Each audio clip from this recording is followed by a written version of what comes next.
Hello everyone and welcome back to Reclaim Your Life.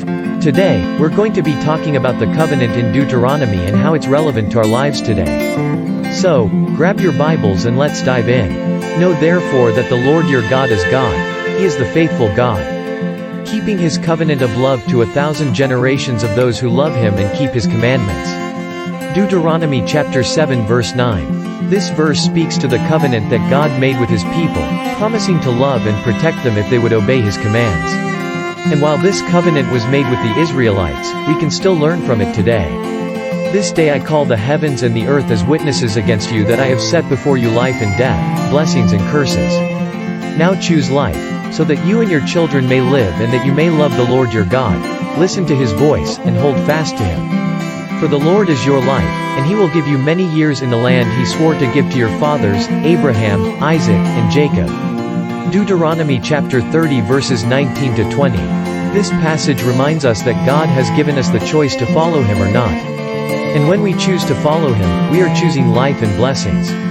But when we choose to turn away from him, we are choosing death and curses. In Deuteronomy chapter 10 verses 12 to 13, we read, "And now, Israel, what does the Lord your God ask of you but to fear the Lord your God, to walk in obedience to him, to love him, to serve the Lord your God with all your heart and with all your soul, and to observe the Lord's commands and decrees that I am giving you today for your own good?" This verse reminds us that God asks us to fear him, to walk in obedience to him, to love him, and to serve him with all our heart and soul. And when we do these things, we are living in the covenant that he made with us. Do not add to what I command you and do not subtract from it, but keep the commands of the Lord your God that I give you. Deuteronomy chapter 4 verse 2. This verse reminds us that we are not to add to or take away from God's commands. Instead, we are to keep them as they are and follow them to the best of our ability. So, as we wrap up today's discussion, let's remember the covenant that God made with his people in Deuteronomy. Let's choose life by following him and his commands.